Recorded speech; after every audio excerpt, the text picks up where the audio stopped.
चलिए प्रारंभ करते हैं हम लोग आज की संध्या। सच्चिदानंद साईनाथ महाराज को प्रणाम करते हुए, पूज्य गुरु जी को प्रणाम करते हुए, उनका आशीर्वाद लेते हुए, आप सभी साईं भक्तों को प्रणाम करते हुए मैं आज की संध्या को, इस सत्संग को प्रारंभ करता हूं। पिछले अध्याय में यानी अध्याय 37 में हम लोगों ने लिया था, जिसमें हम लोगों ने चावड़ी यात्रा के बारे में, बाबा के चावड़ी यात्रा की समारोह के बारे में परिचर्चा किए थे। चावड़ी समारोह आप सभी लोग जानते हैं कि सच्चिदानंद साईनाथ महाराज एक दिन द्वारका माई और दूसरे दिन चावड़ी में शयन करते थे। द्वारका माई से चावड़ी की दूरी आप सभी लोगों ने देखा होगा कि कितनी सी छोटी सी दूरी है, लेकिन सच्चिदानंद साईनाथ महाराज का जो जुलूस निकलता था, जो उनकी यात्रा निकलती थी, उस यात्रा को द्वारका माई से चावड़ी पहुंचने में 1 घंटे से 2 घंटे का समय लग जाता था। कितना हर्षोल्लास का समय रहा होगा उस समय, वो कितने आनंद के पल रहे होंगे जब सच्चिदानंद साईनाथ महाराज की पालकी यात्रा, जब सच्चिदानंद साईनाथ महाराज खुद द्वारका माई से चल करके चावड़ी के लिए जाते थे। चारों तरफ गाजे बाजे बजते थे, सजावट होती थी, पेट्रोमैक्स जलते थे और ऐसी शोभा होती थी, ऐसा वर्णन देख के लगता था कि जैसे आकाश में सूर्य उदय हो रहे हैं और उस लालिमा का असर सच्चिदानंद साईनाथ महाराज के चेहरे पे दिखता था।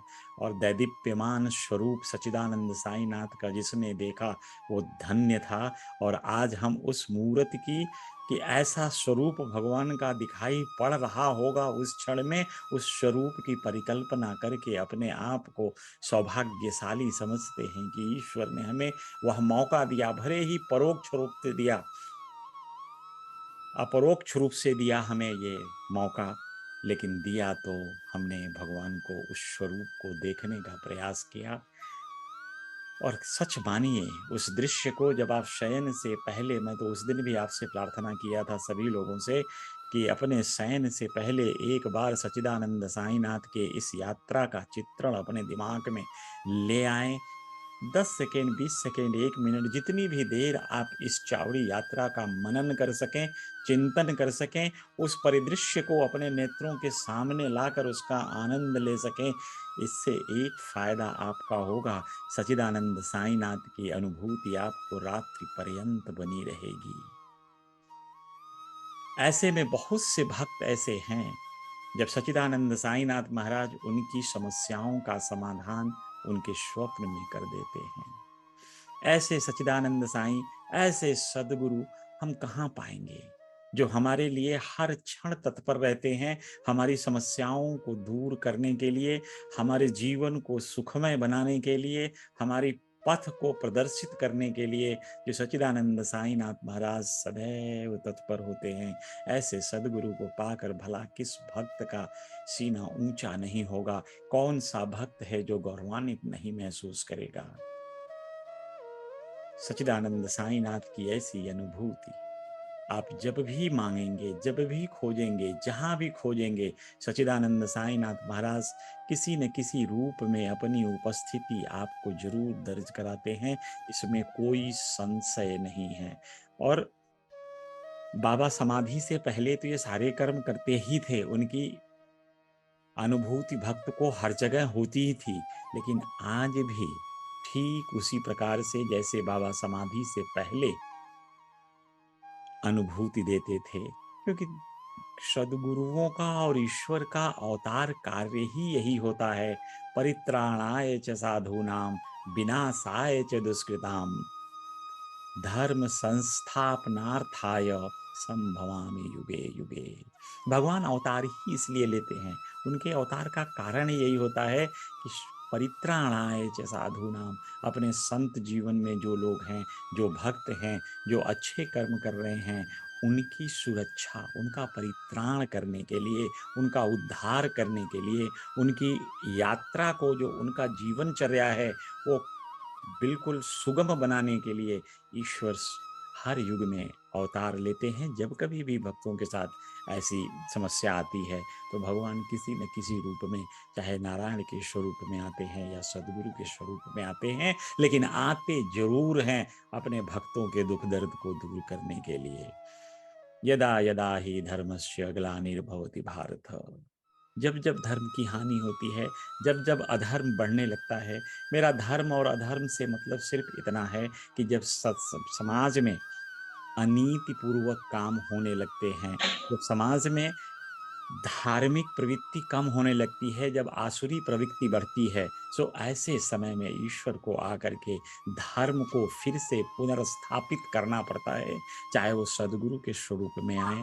सो हर अवतार का अपना एक अवतार कार्य अवश्य होता है।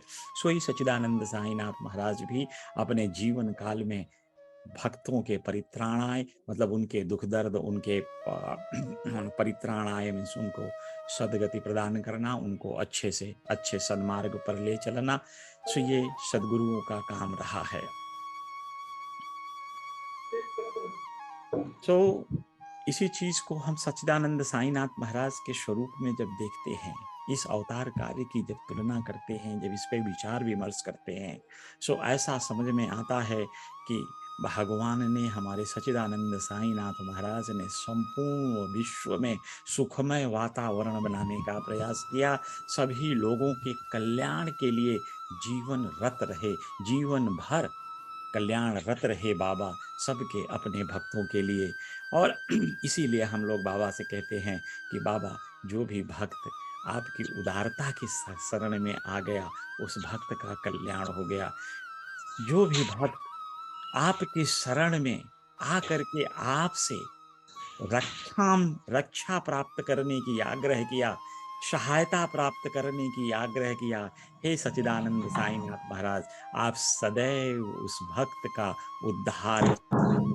अरे हम तो यूं कहें कि जब ब्रह्म को अगर किसी सांचे में डाला जाए, शुद्ध जो आत्मा स्वरूप है इसके सांचे में डाला जाए, तो श्री साईनाथ महाराज सरीखे संत की उत्पत्ति होती है।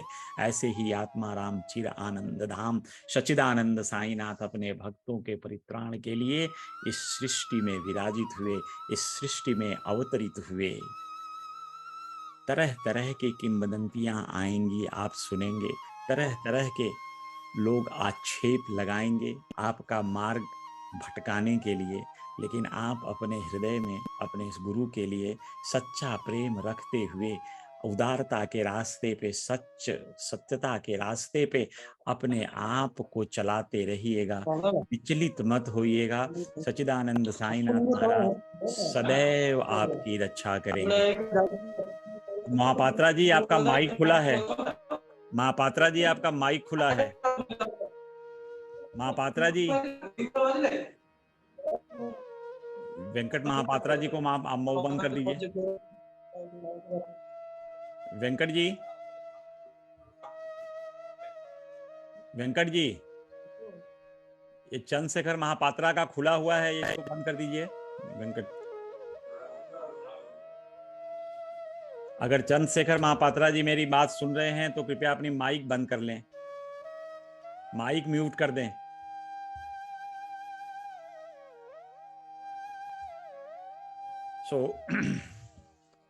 जी जी सर, धन्यवाद धन्यवाद महापात्रा जी, धन्यवाद। Okay okay sir.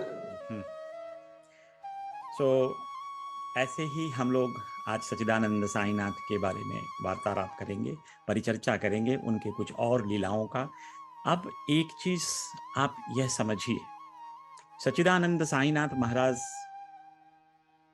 जिस युग में आए, उस युग में परिस्थितियां कैसी थीं, किन परिस्थितियों में रहकर सच्चिदानंद साईनाथ महाराज ने अपने भक्तों का कल्याण किया। परिस्थिति जन्य जो उस समय समाज की परिस्थिति थी, स्थिति थी, उसके अनुसार समाज में समरसता पैदा करने के लिए, धार्मिक उन्माद को खत्म करके धार्मिक समरसता लाने के लिए सच्चिदानंद साईनाथ महाराज ने अपना एक स्वरूप एक अवतार स्वरूप धारण किया, जहां पे बाबा धर्म किसी एक धर्म के नहीं, किसी एक जाति विशेष के नहीं, बाबा मानव विशेष के लिए कार्य करते रहे, मानवता के लिए कार्य करते रहे। सच्चिदानंद, जिसको हम कहते हैं साई धर्म यानी मानवता का धर्म, हमारा मूल उद्देश्य होता है मानवता का विकास। तो सच्चिदानंद साईनाथ ने मानवता के विकास के लिए जीवन पर्यंत काम किया। अब एक चीज आप ध्यान रखिए कि जितने युग हैं, हर युग में ईश्वर की साधना और उनकी प्राप्ति के लिए अलग अलग योग होते हैं। कोई एक विधा नहीं होती जो हर युग में चलती है। देश काल परिस्थिति के अनुसार यह विधाएं बदलती हैं। जो ईश्वर को प्राप्त करने के लिए जो साधनाओं का उल्लेख होता है, हर युगों में अलग अलग मिलता है। जैसे आप सतयुग में कहा जाता था ईश्वर को प्राप्त करने के लिए तप करना पड़ता था, इसीलिए लिखा गया गोस्वामी दास तुलसीदास ने, तपबल विप्र सदा बरियारा। जो ब्राह्मण उस समय के होते थे वो बलवान क्यों होते थे, क्यों उनकी तेज होती थी? उनकी तपस्या का जोर था। वो उनकी तपस्या की वजह से ऐसी तपस्या करते थे ब्राह्मण, जिससे उनको कहा जाता था कि सच में वो ब्रह्म के स्वरूप हैं। सो तपस्या मूल कारण था। इसीलिए गोस्वामी तुलसीदास ने लिखा, तपबल विप्र सदा बरियारा। अपने तप बल से विप्र सदैव ओजस्वी होते थे। अब जब त्रेता युग आया तो हमें ज्ञान से भगवान की प्राप्ति करने का अवसर मिला। मतलब उस समय जो साधना चल रही थी, उस समय ईश्वर प्राप्ति के लिए ज्ञान मार्ग का लोगों ने भाव अपनाया था। अब ज्ञान मार्ग को देखिए, मार्ग भगवान तक पहुंचने के लिए कर्म योग, ज्ञान योग, भक्ति योग, लेकिन ये तीनों योगों को आप अलग अलग ना देखें, क्योंकि देखिए बिना ज्ञान के लिए कर्म किए ज्ञान मिलेगा नहीं। जब आप ज्ञान के लिए कुछ कर्म करोगे तभी तो ज्ञान आएगा। तो कर्म भी वहां प्रधान है। जब आप भगवान के बारे में अपने ज्ञान से जानने लगोगे कि ईश्वर क्या है और ईश्वर की सत्ता क्या है, तो उस हिसाब से आपके हृदय में ईश्वर के प्रति भक्ति भावना सहज ही प्रकट होगी। सो इसलिए ये कहा जाता है ये तीनों एक दूसरे पे आश्रित हैं, ज्ञान भक्ति कर्म मार्ग। इनको अलग अलग करके विशेषता होती है कि किसी एक योग का सब ज्यादा प्रयोग होता है। जहाँ ज्ञानी मार्ग पर जो चलते हैं वो ज्ञान को ज्यादा प्रयोग करते हैं, जो भक्ति मार्ग पर चलते हैं वो भगवान के भक्ति का ही सिर्फ सहारा लेते हैं, और जो कर्म योग पे चलते हैं वो भगवान के लिए कर्म करने में विश्वास ज्यादा रखते हैं। लेकिन तीनों योग एक साथ समाहित अवश्य होते हैं, एक दूसरे के सहायता के लिए पूरक होते हैं। अब जब द्वापर में आया तो द्वापर के समय में यज्ञ प्रधान हो गया। भगवत प्राप्ति के लिए लोगों ने यज्ञ करना शुरू कर दिया। तो आपने सुना होगा दशाश्वमेध यज्ञ, कौन कौन से जितने दुनिया भर के यज्ञ थे, तो द्वापर युग में लोगों ने यज्ञ करना प्रारंभ कर दिया। लेकिन कलयुग में आकर के बड़ा समान हो गया, सामान्य हो गया, सरल हो गया। और कलयुग में उन्होंने दान को मुख्य माना कि कलयुग में अगर आप दान करेंगे तो यह एक भगवत प्राप्ति का अलग साधन होगा। दान मात्र सच्चिदानंद साईनाथ महाराज से आपने सीखा ना, हृदय में कैसे वैराग्य उत्पन्न करे, कैसे आपको इस दुनिया में जो भौतिक चीजें हैं उनसे लगाव कम हो, उनके प्रति जो मोह है वो कम हो। ये भगवान सच्चिदानंद साईनाथ महाराज आपसे दक्षिणा मांगकर ये सिखाया करते थे, क्योंकि आपका किसी मटेरियलिस्टिक चीज से लगाव कम हो जाए। इसीलिए कलयुग में सहजता से ईश्वर प्राप्ति के लिए दान को सुझाया गया है। अब दान को अगर हम इसकी विशेषता को देखें कि दान को धर्मशास्त्र हमारे क्या कहते हैं, क्योंकि दान में भी कई दान होते हैं, जैसे अन्नदान, वस्त्र दान, द्रव्य दान, भूमि दान, गोदान, तो ये कई तरह के दान होते हैं। लेकिन अगर देखा जाए तो जो सरल है, सहज है और प्रभावी है वो है अन्नदान। सच्चिदानंद साईनाथ महाराज के यहाँ आपने देखा होगा कि जीवन भर भंडारा चलता था। बाबा अपने हाथ से खाना बना लोगों, अपने भक्तों को खिलाते थे। सच्चिदानंद साईनाथ महाराज अन्नदान का तो ऐसा करते थे कि जो भिक्षा से मिलता था उसको भी लाकर गरीबों में और जो जरूरतमंद है जानवरों तक को वो खिलाया करते थे। तो दान, अन्नदान का अपना एक बड़ा ही महत्व है। तो इसीलिए कहा गया है शास्त्रों में, कीर्ति भवति दानेन, कि दान देने से आपको कीर्ति मिलती है, यश मिलता है, ऐसा हमारे धर्मशास्त्र कहते हैं। अब देखिए, धर्म के धर्म की जहां तक बात की जाती है, धर्म धारण करने की चीज है। धार एति धर्म, निधर्म को धारण किया जाता है। और इस धर्म के धारण में 4 चरण होते हैं। 4 चरण कौन से हैं? सत्य, यानी धार्मिक होने के लिए आपको सत्यता के मार्ग पे चलना होगा, सत्य को अपनाना होगा, सत्य को धारण करना होगा। फिर दूसरा क्या धारण करना है? आपके हृदय में दया को धारण करना है। ये धर्म के चरण हैं। दया मनुष्य का एक बहुत बड़ा जो जो आध्यात्मिक है, जो धार्मिक हैं, उनके लिए दया, क्योंकि ये दया और करुणा तो ईश्वर के विशेष गुण हैं। और जब ईश्वरीय बनने का, हम ईश्वर की कृपा प्राप्त करने का हम प्रयास करते हैं, तो हृदय में दया आना आवश्यक है। सो इसलिए दया दूसरा चरण है। फिर तीसरा चरण तप।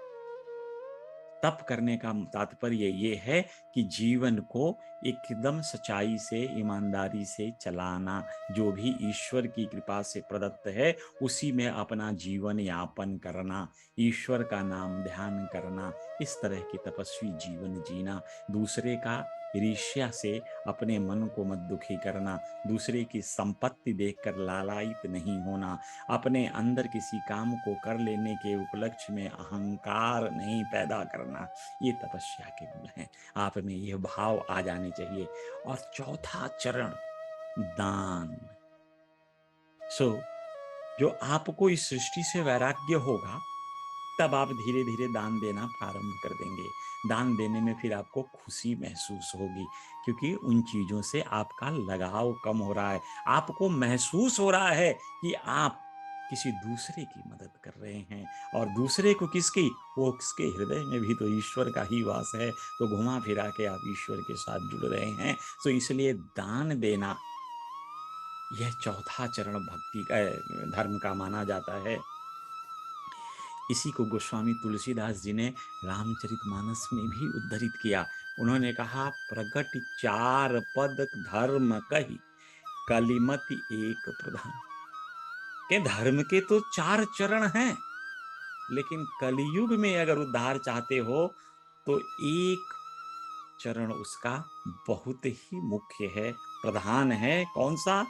एन केन विधि दीन है, दान का ही कल्याण।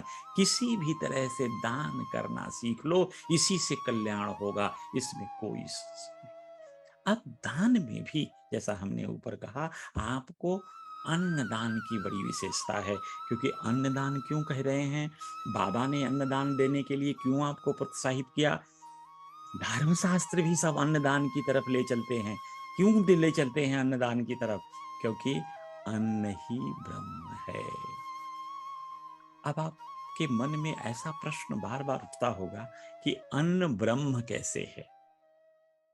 क्योंकि ब्रह्म इसलिए है कि हम जीवित हैं, पोषित हैं ब्रह्म से। ब्रह्म पोषित हो रहा है ब्रह्म से। सो जो अन्न हम उत्पन्न करते हैं वो ब्रह्म को पोषित कर रहा है। और फिर जो हमारा विलय कहाँ हो रहा है? पृथ्वी में हो रहा है। इसी हमारे जो पंच तत्व में विलीन हो रहे हैं, और फिर उन्हीं पंच तत्वों से अन्न उत्पन्न हो रहा है, उसका पोषण हो रहा है। तो यह एक साइकिल चल रही है। इसलिए कहते हैं अन्न ही ब्रह्म है।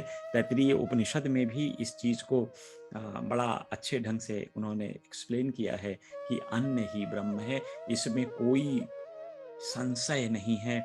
इसलिए अथर्ववेद कहता है, सत हस्त समाहर सहस्त्र हस्त संकीर। मतलब 100 हाथ से कमाने का प्रयास करो, कमाओ, लेकिन जब देने की बारी आए तो 1000 हाथों से दान करो, उदारता लाओ, दूसरों की सहायता करो, जो जरूरतमंद हैं उनकी सहायता करो। यही ईश्वरीय पूजा है, यही ईश्वरीय गुण जिनको हम बार बार कहते हैं कि अपने अंदर इनकलकेट करना है, ईश्वरमय होना है, गुरुमय होना है। तो सहजता कहाँ है गुरुमय होने में? गुरु के दिखाए रास्ते पे चलो। गुरु सदैव अपने जीवन पर्यंत सच्चिदानंद साईनाथ महाराज ने गरीबों की सहायता की, जो असहाय हैं उनकी सहायता की, प्राणी मात्र की सेवा की। सो वही कर्म हमें भी करना है। पूज्य गुरु जी ने जीवन पर्यंत अपने जितने दिन अभी तक गुरु जी हैं, जो भी उनके साथ संस्था जुड़ी हैं, सब संस्था सेवा कार्य में लगी हैं। गुरु जी खुद सेवा कार्य में लगे हैं, प्राणी मात्र की सेवा के लिए रात दिन चिंतित रहते हैं, और हम लोगों से भी कहा करते हैं, ब्लेसिंग्स देते हैं कि तुम लोग भी समर्थ बनो सेवा कार्य करने में। तो जो भी हमारे ट्रस्ट मंदिर जहाँ कहीं भी हैं, जो गुरु जी के साथ जुड़े हैं, वो सब सेवारत हैं, प्राणियों की सेवा में लगे हुए हैं। सो यही सच्ची भक्ति है। सो यहाँ पे अन्नदान से हमारा सिंपल सा एक जिसको और कहते हैं अन्न की महत्ता के बारे में हम कहें, अन्नम ब्रह्म रसो विष्णु। अन्न ब्रह्म इति प्रोक्तमन्ते प्राणाः प्रतिष्ठितः, स्कंद पुराण में लिखते हैं। अन्न ही तेज है, बल है, सुख है। इसलिए अन्नदाता को ही प्राणदाता की उपाधि दी गई है। तो इसलिए जो भी हो, जितनी भी हम अन्नदान कर सकें, क्योंकि दूसरे दान देने के लिए आपको पात्रता के बारे में सोचना होगा कि व्यक्ति पात्र है कि नहीं, जिसको हम दान दे रहे हैं। लेकिन बाद में तकलीफ हो। लेकिन अन्नदान तो जो भी आपके सामने आया उसको दान खिलाइए, खाना खिलाइए। जैसे मंदिर में भी देखें, काका साहब दीक्षित जब तक थे तो भंडारा खुला रहता था, उनका चलता रहता था, अन्न हर समय चलता था, भंडारा, सब लोग आते थे, रहते थे, खाते थे और बाबा के भजन करते थे, चले जाते थे। आज भी आप कभी जब जाए मंदिर में, आप भाभी जी वही परंपरा चलाए हुए चली आ रही हैं। जब कभी भी कोई मंदिर में कोई अतिथि आता है तो भाभी बिना खाना खिलाए नहीं भेजती। तो ये परंपरा है अन्नदान का, यह परंपरा है जो बाबा ने सिखाया है हमें, जो बाबा ने अपना एक ज्ञान दिया, एक रास्ता दिखाया, उस रास्ते पे चलने की परंपरा हमें भी सबको प्रयास करना चाहिए। जब अनिल भाऊ थे तो वो अन्नदान के लिए चावल, गेहूं, जो कुछ भी हम लोगों को आपस में इकट्ठा करके लेते थे, तो जाते थे हम पालघर के गांवों में, जहां गरीब आदिवासी रहते थे, जिनको नहीं मिलता था भोजन, उनको खाना खिलाने का जितनी भी हमारी छोटी सी मदद थी ये पर करते थे।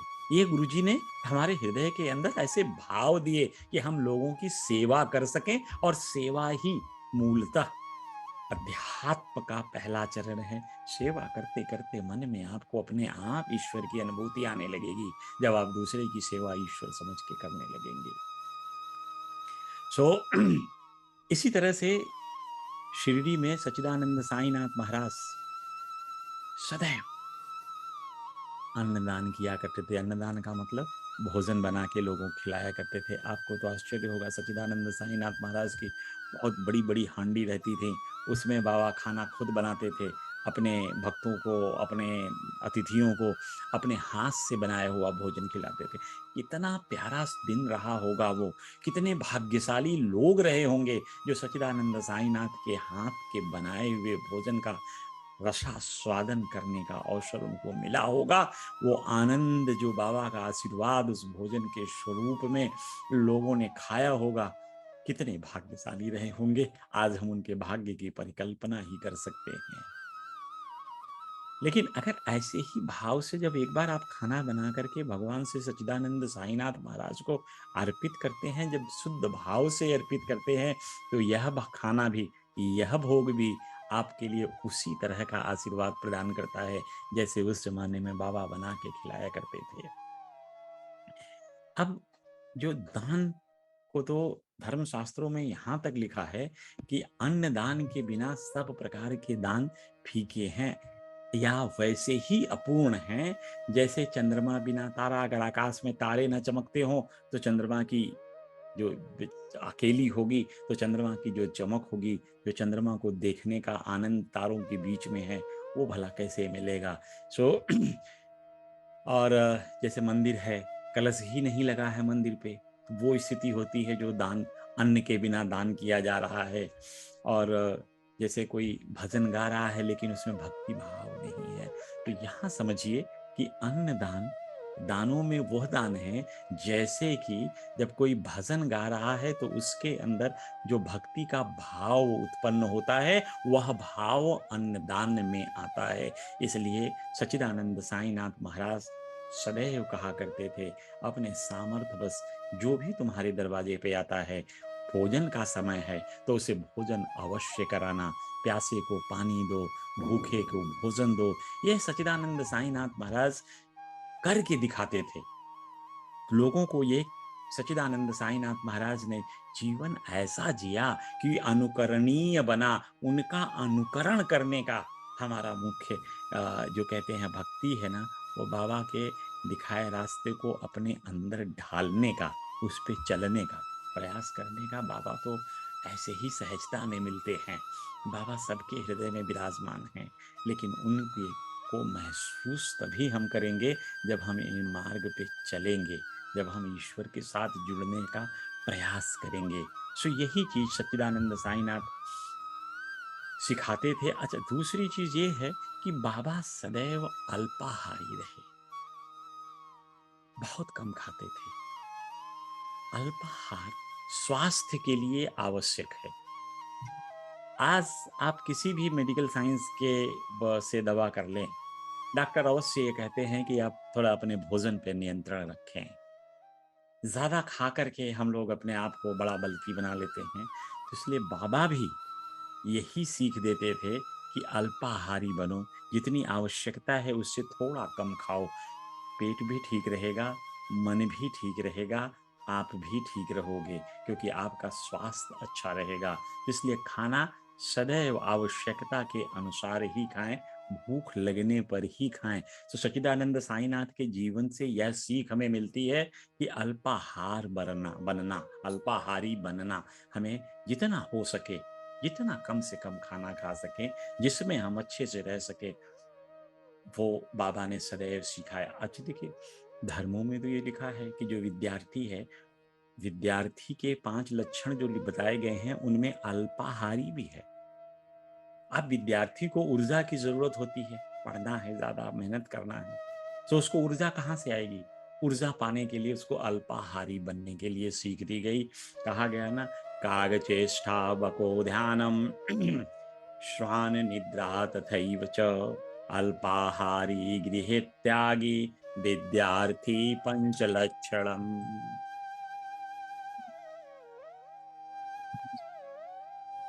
तो ये कहा जाता है कि विद्यार्थियों के ये 5 लक्षण हैं, और इन 5 लक्षणों में अल्पाहारी भी है। तो इसलिए बाबा भी कहते थे कि अल्पाहारी बनो। बाबा कहने से पहले करके दिखाते थे। बाबा खुद अल्पाहारी थे, इसलिए अल्पाहार के लिए बाबा प्रयासरत कहा करते थे। और बाबा को खिलाने का शौक था। बाबा जब अपने भक्तों को खिलाने के लिए खुद ही बाजार जाते थे, बाजार से नमक, आटा, दाल, चावल जो भी बनाना होता था बाबा अपने से खरीद कर लाते थे। 2 हांडी थी बाबा की, एक में 100 लोगों का, एक में 500 लोगों का खाना बनता था। तो बाबा के यहाँ उस समय जो उस दरबार में रहा होगा, आप अंदाज लगाइए। कभी बाबा मीठे चावल, कभी खिचड़ी पुलाव, जो उनकी इच्छा होती थी सब बनाते थे। कभी कभी बाबा दाल के मुटकुले भी बना लेते थे। और एक बाबा की विशेषता थी कि जब मसाला सील बट्टे पे पीस करके वो हांडी में डाल करके उसको भून करके बनाते थे, आहा, क्या स्वाद रहा होगा उस जमाने की। हम तो सिर्फ उसकी परिकल्पना कर रहे हैं कि सच्चिदानंद साईनाथ जैसा सरीखा सदगुरु अपने सामर्थ्य से जब अन्न को पका करके अपने भक्तों में बांटते रहे होंगे। हम तो आज भोग लगा कर ही प्रसन्न हो जाते हैं कि भगवान को भोग लगा लिया, प्रसाद खा रहे हैं, स्वाद बदल गया इस खाने का, क्योंकि भगवान ने ग्रहण कर लिया। सो उस जमाने में तो भगवान खुद बनाते थे। बाबा कभी ज्वारी का आटा होता था ना, आज देखिए मेडिकल साइंस ये कहने लगा है कि अब आप ज्वारी और बाजरी मिलेट्स का उपयोग ज्यादा करिए, और उस जमाने में बाबा यही ज्वारी बाजरी मिलेट्स के रसोई बना करके लोगों को खिलाया करते थे। आज डॉक्टर्स भी कहते हैं कि आपकी प्रोटीन डिफिशियंसी है, इसलिए अपने भोजन में दाल को जरूर शामिल करें। बाबा दाल से मुटकुले बना बना कर सबको खिलाया करते थे। सो बाबा स्वास्थ्य का भी पूरा ध्यान रखते थे कि कैसे किस भोजन से उनके भक्तों का स्वास्थ्य उत्तम रहेगा, ऐसा ही बाबा भोजन बनाया करते थे।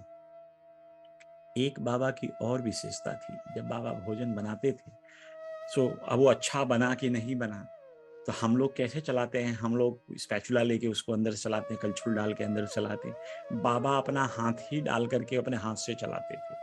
आप ये देखिए कि उस समय जब बाबा खाना पकाते समय उसको गरम उबलते हुए हांडी में अपना हाथ डालते थे, तो वो जलता नहीं था। ऐसा प्रतीत होता था जैसा कि बाबा सामान्य ठंडे पानी में हाथ डाले हैं। तो ये सब चीजें बाबा कफनी अपना ऊपर चढ़ाए और चढ़ा करके हाथ डाल के देख लिया। कई चीजें बाबा की अनुकरणीय हैं जो बाबा करते थे। यूं तो बाबा का हर जो भी क्रियाकलाप है वो अनुकरणीय है, लेकिन कुछ चीजें विशेषतया है। जैसे बाबा जब खाना बन जाता था तब भोग लगाते थे। ईश्वर को भोग अलग लगता था। मौलवियों से बोलते थे कि भाई तुम फातिहा पढ़ो, भोजन बन गया है, फातिहा पढ़ो, तुम ऊपर वाले को याद करो, अल्लाह को याद करो उनको। क्योंकि बाबा यह मानते थे कि ईश्वर, अल्लाह, गॉड सब एक हैं। सब इसीलिए बाबा कहते थे सबका मालिक एक।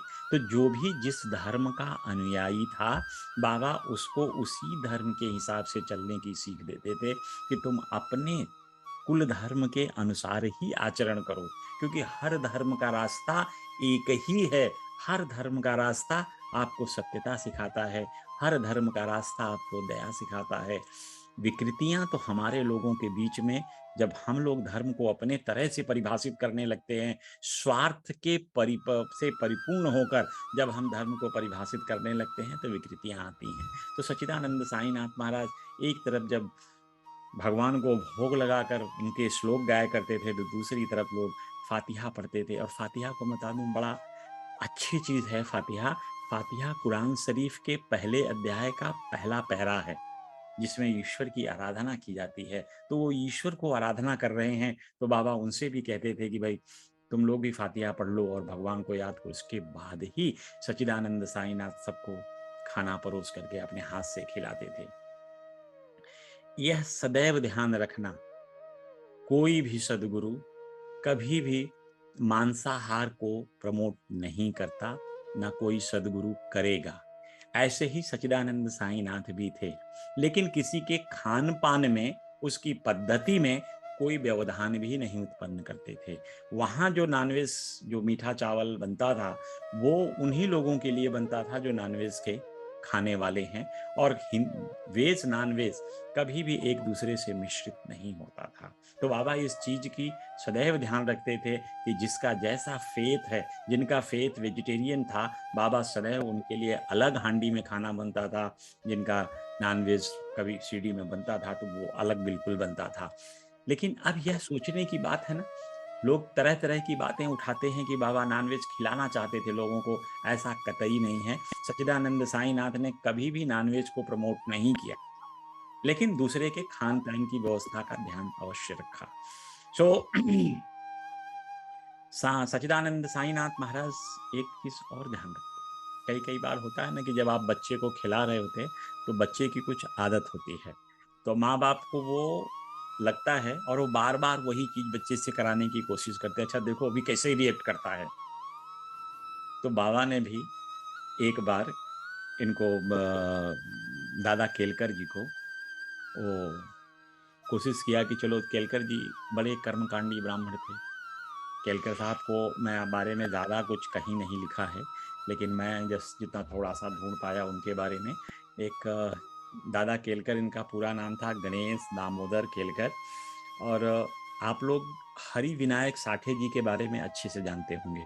तो ये हरि विनायक साठे जी, जिन्होंने साठेवाड़ा बनवाया था, इनके ससुर थे। बड़े कर्मकांडी ब्राह्मण थे। और इनके बारे में एक ऐसा कहा जाता था कि बाबा इनको बड़ा प्यार करते थे। बाबा, और ये भी बाबा की भक्ति के अनुसार, बाबा को सदैव गुरु के सदृश्य मानकर बाबा के दिए आज्ञा का, जिस तरह से काका साहब दीक्षित ने कभी अवहेलना नहीं की। सो ये केलकर साहब भी बाबा की चाहे जो भी आज्ञा रही उसको मानने का प्रयास किया। तो एक बार जो होता है ना कि कर्मकांडी ब्राह्मण है, इसको नॉनवेज की तरह प्रोत्साहित करो, देखो कैसे रिएक्ट करता है। तो बाबा ने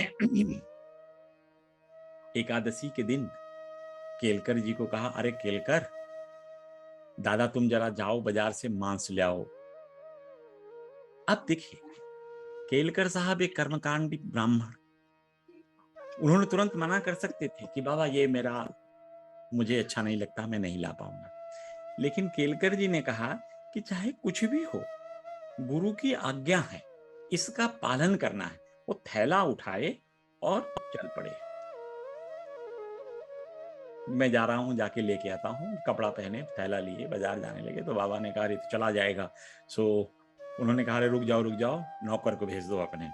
तो उन्होंने, दादा ने अपने पांडु, उनका नौकर था, उसको दादा केलकर साहब ने कहा कि तुम चले जाओ। तो जब वो भी जाने लगा तब बाबा ने उसको भी बुला लिया और कहा भाई ये कोई कुछ नहीं बनना है यहाँ पे, इसको बंद, मैं खाली तुमसे मस्ती कर देखना चाहता था कि तुम कैसे करते हो, कि गुरु की आज्ञा का तुम कितना पालन करते हो। क्योंकि सब लोग अन्न वस्त्र सब ये सब भेंट तो करते हैं, लेकिन गुरु की आज्ञा जब इधर उधर की हो जाती है तब बिदकने लगते हैं। जैसे जब काका साहब दीक्षित को बकरा काटने के लिए कहा गया तो उन्होंने कहा ठीक, मेरे लिए गुरु आज्ञा सर्वोपरि, मुझे क्या इससे लेना देना कि मैं क्या करने जा रहा हूँ, मेरे कर्म अच्छे होंगे बुरे होंगे वो गुरु जानता है, क्योंकि मैं गुरु के आज्ञा के कारण कर रहा हूँ, इस काम को करने के लिए मुझे मेरे गुरु ने आज्ञा दिया है। तो काका दीक्षित ने बकरा काटना तैयार हो गए थे। सो ऐसे ही दादा केलकर थे। अब आप देखिए एक और अवसर था, तो बाबा ने कहा चलो केलकर की और परीक्षा लेते हैं। केलकर साहब के बारे में एक दो चीजें मैं और बता दूं कि केलकर साहब के बारे में जो थोड़ी मोड़ी चीजें मिली मुझे, वो हरिविनायक साठे जी के बारे में जब पढ़ रहा था तो साठे जी ने एक दो जगह लिखा है कि जब मैं रिटायर हो गया तो मेरे रिटायरमेंट के बाद अब मेरे पास पैसे कम होते थे। तो एक दिन ऐसा आ गया जब मैं मजबूरी में अपनी पत्नी के कुछ गहने लेकर के उन्हें बेचने का के लिए दुकान पे गए और बेच दिया मैंने। तो बाबा ने साठे को कुछ नहीं बोला, लेकिन ससुर को केलकर साहब से बोला कि अरे ये पागल हो गया है, उसने क्यों मेरी बेटी के गहने क्यों बेचे, मैं तो बैठा ही हूं यहाँ। सच्चिदानंद साईनाथ महाराज अपने भक्तों को किस तरह से, कितना अंदर से चाहते हैं, हर समय तत्पर रहते हैं उनकी सहायता के लिए। ऐसे ही एक घटना थी, ये दादा केलकर का एक भतीजा था, उसकी नौकरी साठे जी के साथ थी। साठे जी अपने साथ लगा लिए थे, तो उनका जो साठे का असिस्टेंट था उसकी नौकरी उसका इंचार्ज था। तो ये बंदा जो, इसका नाम बाबू था, केलकर साहब का जो भतीजा था, वो करे क्या कि काम पर जा ही नहीं ठीक से, जब देखे तब यहाँ आ जाए। तो जो जिस असिस्टेंट के अंडर में ये काम कर रहा था बाबू, उसने साठे साहब को बोला, कह रहे भाई ये तो बड़ा गड़बड़ है, वो आदमी काम पे तो आता नहीं, आपका साला कभी काम पे नहीं आता। उनको अच्छा नहीं लगा, उन्होंने अपने ससुर जी को बोला। तो केलकर साहब ने कहा बेटा मैं क्या करूं, वो बाबा उससे वही चाहते हैं, वो बाबा से के प्रेम में इतना डूब गया है कि बाबा को छोड़ना ही नहीं चाहता और बाबा उसको नहीं छोड़ रहे, तो अब मैं कुछ नहीं कर पाऊंगा। तो हार करके साठे जी ने अपने असिस्टेंट को बोला कि वो जो कर रहा है उसे करने दो। ये एक ऐसी लीला है कि सच्चिदानंद साईनाथ महाराज जानते थे कि बाबू का जीवन बड़ा थोड़ा सा है, इसलिए बाबा उसके जीवन को उद्धार करने के लिए, उसको परम गति प्राप्त कराने के लिए बाबा हर संभव उसको अपने पास बिठा के रखते थे और अपना सानिध्य देते थे। एक दिन ऐसे ही 1910 की घटना है, जब ये बाबू 22 साल का था, बाबू को जोर सा ज्वर आया, और ज्वर आने से पहले बाबा ने केलकर साहब को बोला बाबू कड़े लक्ष्य ठेवा, बाबू पर ध्यान रखो भाई। और बाबू को बहुत तेज फीवर हो गया, चलने लगा, बाबू की तबीयत बहुत खराब हुई। तो 3-4 दिन बाद एक दिन बाबा ने पूछा उससे, अरे तो आहे कहाँ है, बाबू है क्या अभी? केलकर साहब को लगा बाबा ऐसी कैसी चीज पूछ रहे हैं, अभी तो वो बीमार है, जिंदा है। तो बाबा ने कहा अभी जिंदा है क्या, आएगा। और उसके थोड़े दिन के बाद, 2 दिन के बाद बाबू चले गए। सो बाबा उनके जीवन के बारे में जानते थे। सो इतना लगाव केलकर साहब का था बाबा के प्रति, और बाबा उनको इसी तरह की सम्मान भी देते थे, और बाबा इसी तरह का उनको उनके जीवन को उनका पथ प्रदर्शित करके उनके जीवन को आगे भी बढ़ा रहे थे। सो एक जब समय आया तो बाबा एक दिन मीठा पुलाव बना रहे थे, तो केलकर साहब से पूछा, कह रहे अरे केलकर दादा, देखना ये कैसा बना है पुलाव। तो ना बहुत बढ़िया बना है बाबा, बहुत बढ़िया बना है। सो बाबा ने कहा भाई, न तुमने आंखों से देखा, न जिह्वा से चखा, तुम कैसे बोल दिए बहुत बढ़िया बना है, इधर आओ। तो बाबा ने उनका हाथ पकड़ा, और हाथ पकड़ करके कह रहा हांडी में डालो, उबलती हुई हांडी, उस पे हाथ ऐसे डाल दिया। सो बाबा यह चीज ज्ञान दिलाना चाहते थे कि तुम मेरे साथ हो तो तमाम बुराइयों से, जैसे कमल अलिप्त रहता है कीचड़ से, वैसे तुम तमाम बुराइयों से भी अलिप्त रहोगे। तुम्हारे जो मार्ग हैं उसको मैं प्रशस्त करता हूँ, उसका रखवाला मैं हूँ। योग क्षेम वहाम्यम, मैं योग क्षेम वहां देता हूँ हर भक्त को अपने। तो सच्चिदानंद साईनाथ क्या दयालु। सो ऐसे जब बच्चा कुछ बिलखने लगता, नहीं नहीं नहीं करना, तो माँ कैसे अपने हृदय से लगाती है। सो वो बिलख जो बाबा ने केलकर साहब के साथ देखा और उसको समझाने के लिए अपने हृदय से लगा लिया। केलकर साहब के लिए कितने अच्छे क्षण रहे होंगे, कितने पावन क्षण रहे होंगे, जब सच्चिदानंद साईनाथ महाराज ने श्री केलकर जी को अपने गले से लगा, अपने सीने से लगा दिया था। यह मातृत्व प्रेम का एक बड़ा अच्छा उदाहरण है। बाबा का हांडी वाला कार्यक्रम तो चलता रहा, बहुत दिन तक चला। शुरू से ही बाबा हांडी पहले भिक्षा से चलाते थे, जब भिक्षा से सूखा भिक्षा उठाता तो खाना बनाना शुरू कर दिया, फिर दक्षिणा मिलना शुरू हो गया। लेकिन 1910 तक ये हांडी का कार्यक्रम बाबा का चला। 1910 के बाद ये हांडी वाला कार्यक्रम बंद इसलिए हो गया कि उस समय तक दासगणु महाराज, नाना साहब चांदोरकर, इन लोगों ने बाबा के प्रचार प्रसार में पूरी शक्ति लगा दी थी। और दासगणु महाराज जो अपने भजन कीर्तन में सच्चिदानंद साईनाथ का तस्वीर सामने रख करके उनके लीलाओं का वर्णन करते थे, ऐसी सजीवता आती थी कि श्रोताओं को ये लगता था कि मैं चल के शिरडी में क्यों नहीं सच्चिदानंद साईनाथ का साक्षात्कार करता हूँ, साक्षात दर्शन करता हूँ, उनका आशीर्वाद प्राप्त करता हूँ। तो उसकी वजह से हुजूम जाने लगी शिरडी में। काफी लोग बॉम्बे से, अगल बगल से शिरडी की तरफ जाने लगे। और जब गुरु के पास जाते हैं, शास्त्र यही कहता है कि बिना कुछ दिए गुरु के दर्शन नहीं करना। तो हर लोग अपने घर से बाबा के लिए कुछ प्रसाद बना के ले जाते थे। अब ये प्रसाद की क्वांटिटी इतना ज्यादा हो गई कि अब हांडी बनाने की आवश्यकता ही नहीं रही। लोग इतना प्रसाद लाने लगे कि वहां जो लोग आते थे सबको खिलाने के बाद भी बचने लगा। सो 1910 के बाद यह कार्यक्रम ये बंद हो गया।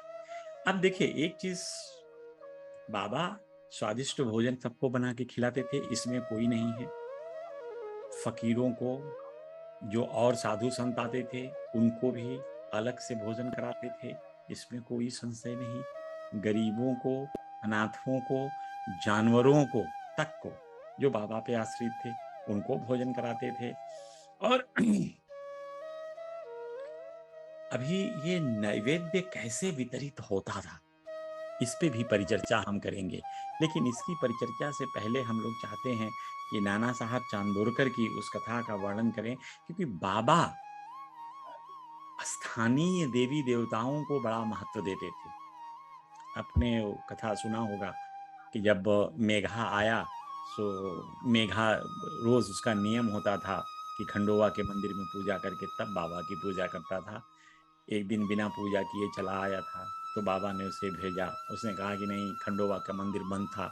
तो बाबा ने कहा नहीं, अभी खुल गया है, तुम जाओ अब। तो बाबा लोकल देवी देवता जो थे, स्थानीय देवी देवता थे, उनका बड़ा ध्यान रखते थे, लोगों की आस्था से जुड़े थे। सो बाबा ने उनको ऐसा किया। नाना साहब चांदोरकर भी उनकी जो दत्त गुरुजी में जो उनकी आस्था थी उसको बाबा ने कभी कम नहीं किया, क्योंकि बाबा तो जानते थे सदगुरु शक्ति तो एक ही है, गुरु शक्ति तो एक ही है। लेकिन जब गुरु विभिन्न विभिन्न स्वरूपों में अलग अलग कालों में देश खंड में आते हैं तो उस गुरु के नाम से जाने जाते हैं और लोग उनके से अलग अलग रूप से लोग जुड़ते रहते हैं। तो ये इस पे एक छोटी सी कहानी है, एक लीला है जो बाबा की। क्योंकि एक चीज ध्यान रखिए कि बाबा के बारे में लोगों ने बहुत कुछ कहना प्रारंभ कर दिया। कोई कहता था कि मुस्लिम है, किसी की बिलीफ थी हिंदू हैं, लेकिन जैसा मैंने पहले कहा ना, सच्चिदानंद साईनाथ महाराज तो एक मानव थे, मानवता के लिए लड़ते थे। परब्रह्म के अवतार में मनुष्य शरीर धारण किया था, साक्षात परब्रह्म इस पृथ्वी पे अवतरित हुए थे और मानवता के धर्म का प्रचार प्रसार किया, मानवता की सेवा की और मानवता की सेवा की ही सीख देकर चले गए। तो सच्चिदानंद साईनाथ को कोई अगर ये कहे कि बाबा हिंदू थे तो वो मस्जिद में रहते थे, बाबा मस्जिद में रह करके भी धुनी जमाते थे। लोग कहे मुस्लिम है मस्जिद में रहते हैं तो वो धुनी जलाते थे, अपनी धुनी माँ हर समय चलती थी, अखंड चलती थी। द्वारिका माई में तुलसी वृंदावन होता था, शंख घंटे बजते थे। काहे का मुस्लिम, कौन मुस्लिम ऐसा समुदाय करता है। लेकिन इसी तरह से अगर देखा जाए तो बाबा सबके, जो भी जिस धर्म का है, जिस धर्म से बाबा को पूजने का प्रयास किया, बाबा को प्राप्त करने का प्रयास किया, उसको बाबा उसी स्वरूप में पूजा करने दिए।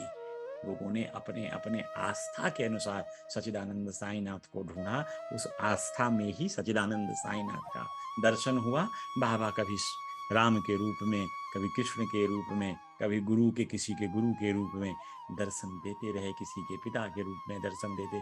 तो जिस भाव से भावित होकर के आप सच्चिदानंद साईनाथ महाराज की पूजा किए, बाबा उसी स्वरूप में आपको दर्शन दिए। यह बाबा की सर्वव्यापकता का द्योतक है। बाबा सर्व समर्थ थे जो तो अब ये एक चीज ये देखिए कि बाबा अगर यमन थे तो तमाम तरह के हिंदू मंदिरों का क्यों उद्धार कराए, क्यों जीर्णोद्धार किया। तो बाबा को इस किसी भी एक संप्रदाय धर्म से जोड़ना सर्वथा अनुचित है। हमें तो सिर्फ अपने गुरु को गुरु के स्वरूप में ही देखना है। हमें गुरु के जो रास्ते चलाए हैं उस रास्ते पे चलने का अपना प्रयास करना है।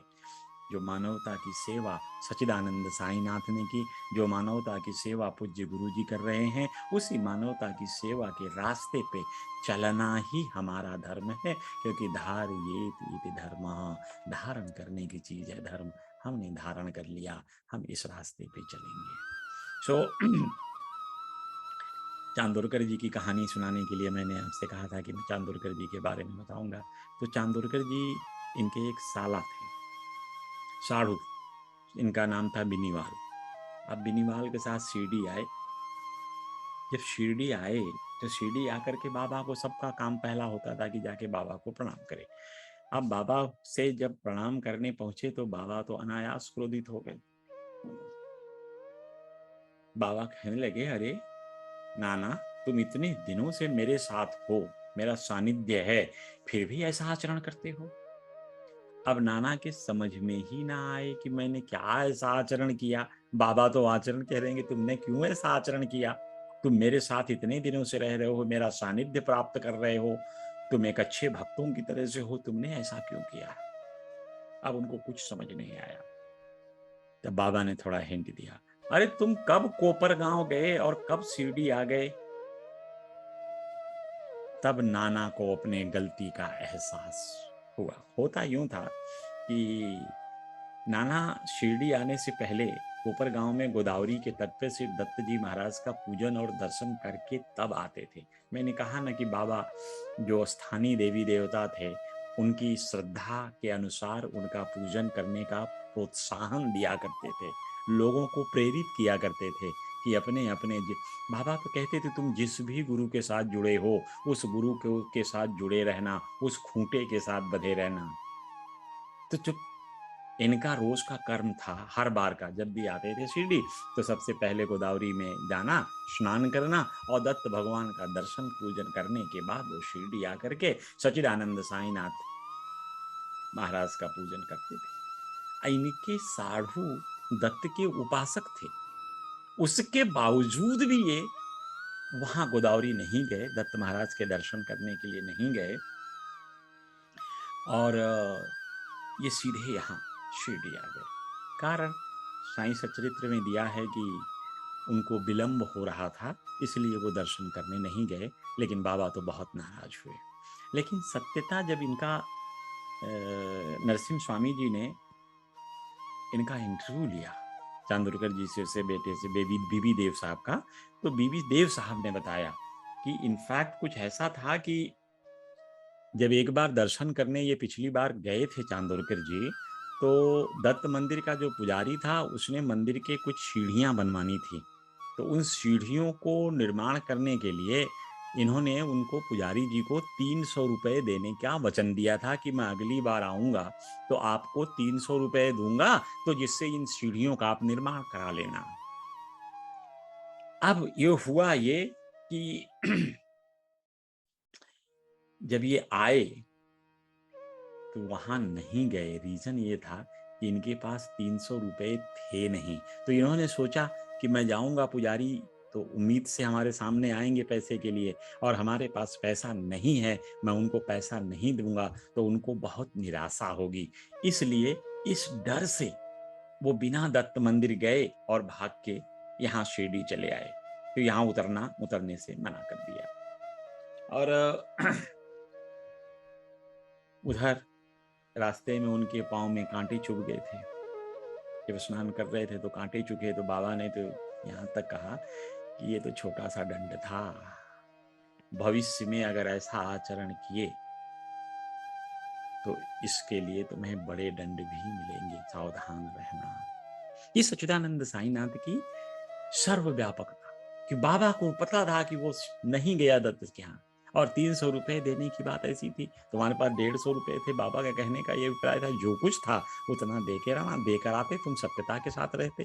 तुमने 300 रुपए की कमिटमेंट की तो 300 रुपए नहीं है, कोई बात नहीं, जितना है उतना दे दो, सत्य के साथ रहो, गलत रास्ते पर मत चलो, अपने कमिटमेंट को मत तोड़ो। ऐसा सच्चिदानंद साईनाथ महाराज ने नाना साहब को समझाया।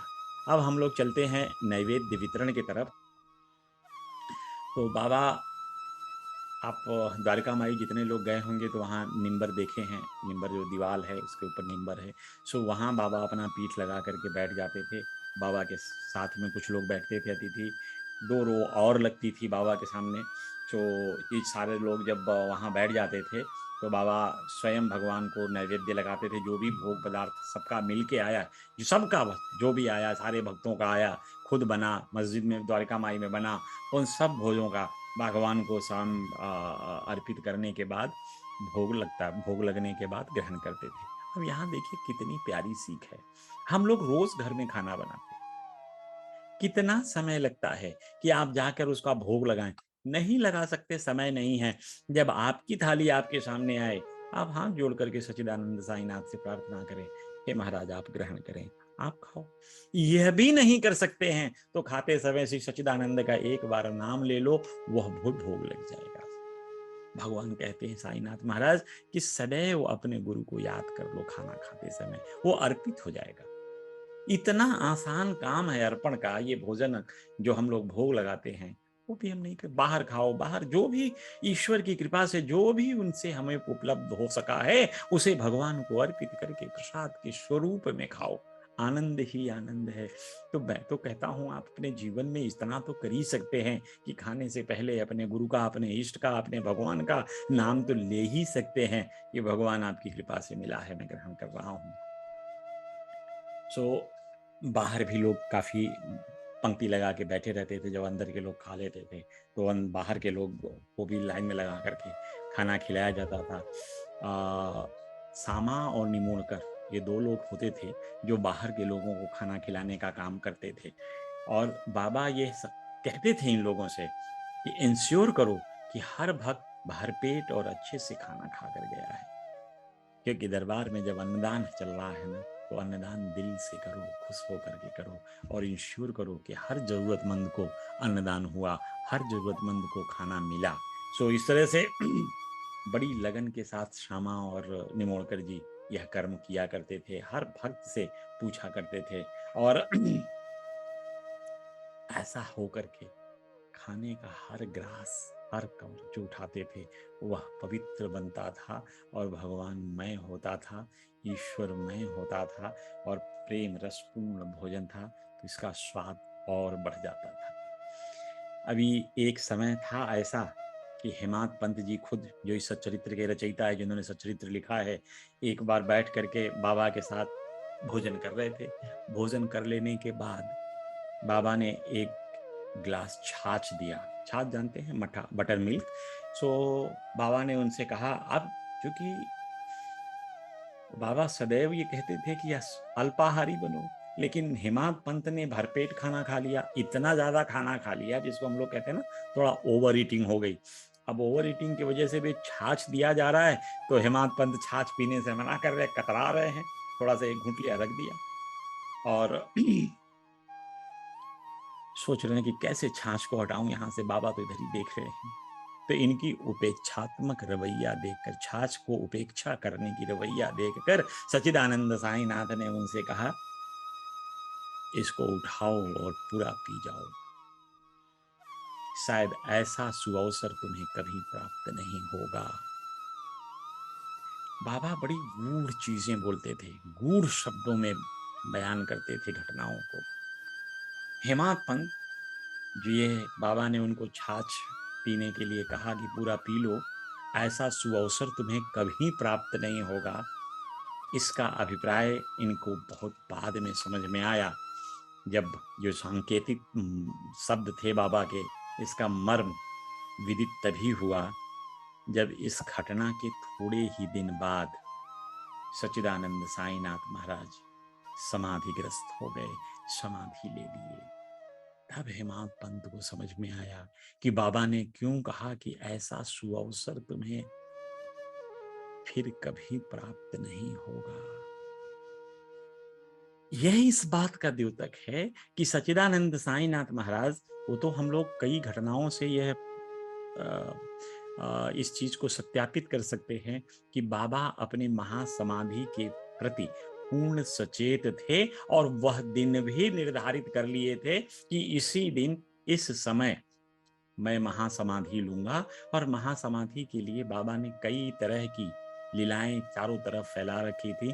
आगे के अध्यायों में जब आएंगे हम लोग महासमाधि के रूप में, तो हम लोग उसको उस पर परिचर्चा करेंगे कि क्यों सच्चिदानंद साईनाथ महाराज को कैसे अपने महासमाधि के बारे में, महासमाधि के दिन के बारे में पता था, कैसे बाबा ने हमको एक तरह से कहा जाए ना कि पूर्वानुमान दिया था कि ये हमारा समाधि दिन हो सकता है हम लोगों के लिए, लेकिन अपने गुरु के लिए समाधि का दिन कौन किसके मन में आए। हर भक्त यही चाहता है उसका गुरु सदैव भौतिक रूप में उसके आंखों के सामने रहे, ताकि वह उसको देख देख कर अपने हृदय में सुख जुटा सके, सुख प्राप्त कर सके। सो उस दिन हेमाद पंत को बाद में समझ में आया कि जो सच्चिदानंद साईनाथ महाराज ने, और हम लोगों ने भी सोचा कि जो यह मानते हैं कि बाबा का यह छाछ पीने के बाद उन्होंने इतनी मात्रा में हमें साईं की लीलाएं देकर गए, साईं सच्चरित्र के रूप में, जो हम आज इन लीलाओं का अध्ययन करके, इन लीलाओं पे परिचर्चा करके, इन लीलाओं का सत्संग करके, इन लीलाओं के सत्संग में श्रवण करके हम सच्चिदानंद साईनाथ के उन लीलाओं को देखने का प्रयास करते हैं, हमें थोड़ा आभास होता है सच्चिदानंद साईनाथ के जीवन में शिरडी कैसी रही होगी, इसका आभास होता है। सो आज इस लीला को, इस अध्याय को यहीं विराम देते हैं। अगले गुरुवार को हम लोग फिर से 39वें अध्याय पे परिचर्चा करेंगे, मिलेंगे और 39वें अध्याय पे परिचर्चा करेंगे। 39वां अध्याय बड़ा ही अच्छा अध्याय है। जब हम लोग बाबा के संस्कृत ज्ञान को देखेंगे, हम लोग तो मान के चलते ना कि बाबा तो ऐसे ही फकीर थे, लेकिन बाबा को तो संस्कृत का व्याकरण भी पता था। अच्छे अच्छे संस्कृत के प्रकांड विद्वान भी जो व्याकरण नहीं समझ पाते थे उसको बाबा समझाते थे। सो ये उनकी सर्वव्यापकता है, उनकी लीला है, उनका सामर्थ्य है। इसीलिए तो संपूर्ण विश्व सच्चिदानंद साईनाथ के चरणों में नतमस्तक है। मैं भी बाबा को प्रणाम करता हूँ। जय श्री साईं।